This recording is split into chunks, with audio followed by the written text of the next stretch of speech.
Assalamualaikum warahmatullahi wabarakatuh. Waalaikumsalam warahmatullahi wabarakatuh. Alhamdulillahirabbil alamin. Assalatu wassalamu ala asyrafil anbiya wal mursalin Sayyidina Muhammadin wa ala alihi washabihi ajmain. Amin amma ba'du. Saya perkenalkan, saya ahlinya di bidang hukum administrasi dan saya sebagai pengajar hukum administrasi. Dan saya pada kesempatan ini akan menyampaikan juga dari perspektif hukum administrasi itu. Kemudian untuk yang kedua, pencalonan Raka Buming Raka dari perspektif hukum administrasi, saya menyimpulkan itu tidak sah dengan alasan sebagai berikut. Bahwa pada saat pendaftaran, yaitu yang periodenya ditetapkan oleh KPU, itu tanggal 19 Oktober sampai dengan tanggal 25 Oktober 2023, peraturan KPU nomor 19 tahun 2023 itu belum diganti, belum diubah. Sehingga dengan demikian peraturan yang berlaku saat itu adalah peraturan KPU nomor 19 tahun 2023 itu yang mensyaratkan calonnya itu adalah berusia paling rendah 40 tahun. Sehingga dengan demikian pada saat pendaftaran itu ya yang bersangkutan memang belum berusia 40 tahun. Baru kemudian setelah itu ternyata diterima pendaftaran itu, baru kemudian penetapan sebagai pasangan calon itu menggunakan keputusan KPU nomor 1632 tahun 2023. Ini yang saya aneh dari perspektif saya sebagai bidang hukum administrasi adalah pada konsideran menimbang. Pada konsideran menimbang huruf A, di sana disebutkan untuk melaksanakan ketentuan pasal 52 ayat 1 peraturan KPU nomor 19 tahun 2023. Padahal keputusan tentang penetapan pasangan peserta pemilu itu diterbitkan tanggal 13 November. Sementara peraturan KPU itu sudah diubah pada tanggal 3 November. Itu masih dijadikan dasar pertimbangan menimbang, konsideran menimbang itu. Itu secara hukum administrasi kurang tepat karena itu sudah tidak berlaku. Mestinya yang jadi pertimbangan adalah undang-undang yang baru, peraturan yang baru. Oleh karena itu saya tidak tahu itu menyangkut masalah motivasi karena konsideran menimbang itu isinya adalah motivasi si pembuat keputusan. Dan itu yang tentu yang bisa menjawab apa tujuan dicantumkannya peraturan yang sudah tidak diberlaku tentu pada pembuat keputusan itu. Terusnya tentang pemberitahuan ya. Surat edaran isinya pemberitahuan kepada partai-partai politik untuk mengajukan pendaftaran. Nah itu intinya. Isinya itu tentang tindak lanjut putusan MK nomor 90 dan seterusnya. Nah ini kalau dari perspektif hukum administrasi surat keputusan ini tergolong sebagai diskresi yang dituangkan dalam bentuk tertulis itu menjadi Beleitsregel atau peraturan kebijakan. Nah karena ini menyangkut diskresi bukan peraturan perundang-undangan, maka tentu harus sesuai dengan tujuan dan syarat-syarat yang ditentukan berdasarkan peraturan perundang-undangan yang berlaku. Untuk diskresi itu syaratnya ada di pasal 24 Undang-Undang nomor 30 tahun 2014 tentang administrasi pemerintahan. Di sana disebutkan syaratnya tidak bertentangan dengan peraturan perundang-undangan yang berlaku sesuai dengan asas-asas umum pemerintahannya baik berdasarkan alasan-alasan objektif, tidak menimbulkan konflik kepentingan dan dilakukan dengan iktikat baik. Sekedar catatan bahwa untuk poin bertentangan dengan peraturan perundang-undangan yang berlaku sebagai syarat itu sudah ditiadakan dengan Undang-Undang Cipta Kerja. Kemudian untuk tujuan diskresi itu adalah melancarkan penyelenggaraan pemerintahan, mengisi kekosongan hukum, memberikan kepastian hukum, mengatasi stagnasi pemerintahan dalam keadaan tertentu guna kemanfaatan dan demi kepentingan umum. Syarat dan tujuan diskresi ini berdasarkan Undang-Undang Administrasi Pemerintahan, baik syarat maupun tujuannya itu sifatnya kumulatif. Sehingga karena kumulatif gak sulit untuk dipenuhi itu sebagai peraturan kebijakan yang sesuai dengan undang-undang ini. Karena putusan MK itu tidak ada vague norm, tidak ada norma yang samar, tidak ada pilihan juga. Hanya satu hal, yaitu mengubah ketentuan huruf Q, hanya itu. Sehingga hanya ada satu hal yang dapat dilakukan oleh KPU ketika itu, yaitu mengubah saja. Mengubah peraturan KPU itu sesuai dengan putusan MK itu. Tidak ada alternatif lain, tidak ada pilihan lain. Ketika itu tidak ada pilihan lain, maka diskresi tidak dapat digunakan. Harus menggunakan peraturan atau ketentuan yang berlaku. Itu secara garis besar dari apa yang kami sampaikan. Baik, silakan dari kuasa hukum, ada pertanyaan? Terima kasih. Ahli, ada pengaduan soal Ditulis ya Prof, nanti lupa. ada pengaduan yang berkaitan dengan kampanye yang dilakukan oleh menteri. Nah, pengaduan itu dilaporkan ke Bawaslu, tapi oleh Bawaslu itu tidak diselesaikan. Ada yang tidak diselesaikan dan ada yang diselesaikan. Atas dasar itu kemudian diajukanlah ke DKPP tindakan Bawaslu yang tidak memenuhi kewajibannya seutuh-utuhnya. DKPP kemudian membuat putusan, tapi putusannya itu dibuat setelah proses kampanye selesai dan dinyatakan bahwa menterinya, sebut saja Zulkifli Hasan, telah melakukan pelanggaran mengenai kampanye, mengenai cuti kampanye, dan putusannya hanya menegurnya saja. Dalam perspektif keahlian saudara saksi, saudara ahli, bagaimana dengan putusan yang seperti itu yang sama sekali tidak mengubah bahwa telah dilakukan kampanye bansos berulang-ulang kali? Itu bagian yang pertama. Yang kedua, tadi sudah dikemukakan dengan sangat baik soal diskresi. Diskresi ini selalu dijadikan dasar dan dibuat menjadi bagian yang lazim dilakukan oleh teman-teman di KPU. Dan surat edaran yang dibuat untuk menindaklanjuti putusan KPU itu tadi disebutkan tidak boleh dijadikan dasar sebagai diskresi. Kalau itu dijadikan sebagai dasar diskresi dan dipaksakan itu, apa akibat hukumnya? Apakah diskualifikasi terhadap calon-calon tertentu yang tidak memenuhi syarat itu bisa dilakukan? Terima kasih. Pak Refli, silakan. Iya, tadi saudara mengatakan bahwa penetapan Gibran itu adalah pelanggaran dari sudut hukum administrasi. Pertanyaan saya, seandainya pelanggaran ini tidak disengketakan, apakah kemudian pelanggaran tersebut kemudian dianggap menjadi sah begitu? Termasuk misalnya tidak, dan apakah masih bisa dipersoalkan di institusi seperti Mahkamah Konstitusi ini? Ya teman-teman, salah satu dalil dari kubu 01 ini, kubu Anies dan Muhaimin, adalah mengenai pencalonan Gibran.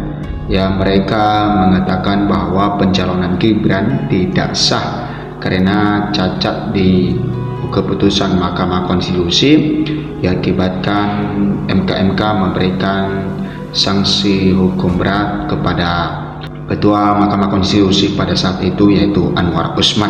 Di sini dikatakan bahwa saksi ahli Timnas Amin jelaskan pencalonan Gibran tak sah di sidang MK.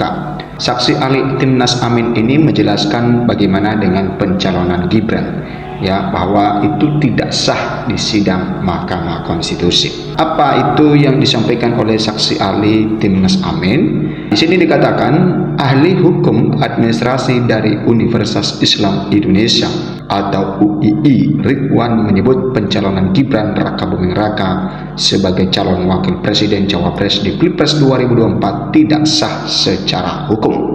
Hal itu disampaikan Ridwan sebagai ahli yang dihadirkan oleh kubu 01 Anies Muhaimin atau Amin di sidang sengketa Pilpres di Gedung Mahkamah Konstitusi MK Jakarta Senin 1 April. Bahwa pencalonan Raka Buming Raka dalam perspektif hukum administrasi, saya menyimpulkan itu tidak sah, kata Ridwan. Nah, Ridwan menjelaskan KPU membuka pendaftaran Capres-Cawapres dengan rentang waktu dari 19 hingga 25 Oktober 2023. Pada saat itu peraturan KPU nomor 19 tahun 2023 itu belum dihapus atau diubah. Pada PKPU itu disebutkan syarat usia Capres-Cawapres minimal 40 tahun. Namun KPU tetap menerima pencalonan Gibran yang merupakan putra Presiden Joko Widodo itu sebagai Cawapres menemani Prabowo Subianto. Nah, ini salah satu yang dipermasalahkan oleh saksi ahli dari kubu Anies Baswedan ini, bahwa pada PKPU itu disebutkan syarat usia Capres-Cawapres minimal 40 tahun. Karena KPU masih belum mengubah tentang peraturan nomor 19 tahun 2023, belum dihapus atau diubah, sehingga pada saat pencalonan Gibran menurut mereka bahwa KPU masih menggunakan syarat usia Capres-Cawapres minimal 40 tahun. Padahal Gibran pada saat itu walaupun sudah ada keputusan dari Mahkamah Konstitusi, tetapi Gibran masih berumur di bawah 40 tahun. Sehingga setelah pencalonan Gibran baru diubah oleh KPU. Nah, ini adalah salah satu yang dipersoalkan oleh ahli dari kubu Amin ini. Ridwan menyebut KPU baru mengubah syarat usia capres-cawapres adalah menerima pendaftaran Gibran. Setelah menerima pendaftaran Gibran, norma yang diubah mengikuti putusan MK nomor 90 tentang syarat minimal usia capres dan cawapres. Ternyata di sini dikatakan bahwa baru KPU mengubah syarat usia capres-cawapres itu setelah menerima pendaftaran Gibran. Pada saat Gibran mendaftarkan sebagai cawapres, maka KPU belum mengubah syarat usia capres-cawapres itu, sehingga pada saat Gibran mendaftar maka KPU masih menggunakan syarat usia minimal 40 tahun, sehingga itu dibawa ke Mahkamah Konstitusi dan diperkarakan apakah itu ada sanksi yang diberikan nanti kepada KPU atau berujung pada pendiskualifikasikan Gibran sebagai cawapres Prabowo Subianto yang dimohonkan oleh kubu 01 ini.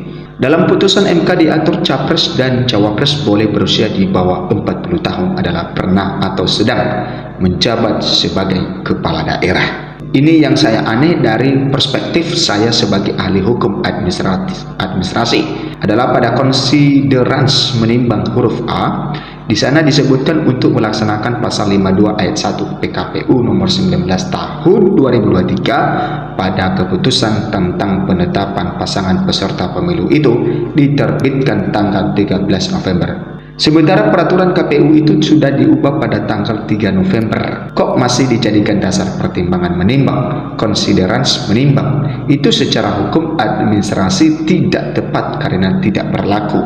Mestinya yang menjadi pertimbangan adalah undang-undang yang baru, peraturan yang baru. Nah, hari ini MK kembali menggelar sidang PHPU dengan agenda pembuktian pemohon yang meliputi mendengarkan keterangan saksi dari ahli serta pengesahan alat bukti tambahan dari kubu 01. Kubu 01 menghadirkan 7 ahli dan 1 saksi dan 11 saksi. Adapun gugatan mereka didiskualifikasi dalam kontestasi Pilpres 2024. Nah, ini yang mereka gugat adalah supaya kubu 02 yaitu Prabowo Gibran atau salah satunya Gibran didiskualifikasi di Pilpres tahun 2024 ini. Memang kita tahu kalau kita mengikuti dari awal bagaimana pencalonan Gibran ini memang menuai berbagai macam polemik sampai Ketua Mahkamah Konstitusi Anwar Usman yang dipecat sebagai Ketua Mahkamah Konstitusi, dan bukan hanya dipecat tetapi tidak ikut di dalam mengambil keputusan sengketa pemilu tahun 2024 ini karena MK menduga supaya tidak ada kepentingan keluarga di situ, karena Anwar Usman adalah keluarga dari Pak Jokowi yang merupakan paman Gibran Raka Buming Raka yang merupakan cawapres dari Prabowo Subianto, sehingga kalau Anwar Usman ini masih dilibatkan di dalam hakim sengketa Pilpres tahun 2024 maka keputusan hakim pasti tidak akan diterima. Harus kita berikan kepercayaan kepada Mahkamah Konstitusi walaupun beberapa waktu lalu di dalam pencalonan Gibran terjadi penurunan kepercayaan masyarakat kepada Mahkamah Konstitusi sebagai lembaga hukum tertinggi yang ada di negeri ini. Kenapa lembaga hukum tertinggi? Karena keputusan yang mereka ambil, keadilan yang mereka ambil atau pengadilan mereka itu tidak bisa diubah, sehingga mereka dikatakan sebagai lembaga tertinggi. Dan walaupun pada saat itu ketika Anwar Usman mengubah peraturan tentang usia batas cawapres yang menimbulkan berbagai polemik dan juga penurunan kepercayaan masyarakat kepada lembaga konstitusi, maka tentu konstitusi baru, ketua umum konstitusi baru ini Soehartoyo pasti yang menjaga integritas atau lembaga dari Mahkamah Konstitusi itu sendiri karena ini adalah tanggung jawab besar mereka untuk mempertanggungjawabkan kepada rakyat Indonesia dan juga kepada Tuhan. Semoga Allah senantiasa menuntun kita di jalan yang diridhoinya. Amin, amin, amin ya rabbal alamin. Ya rabbal alamin. Aku qouli hadza, astaghfirullah li wa lakum. Wassalamualaikum warahmatullahi wabarakatuh. Terima kasih.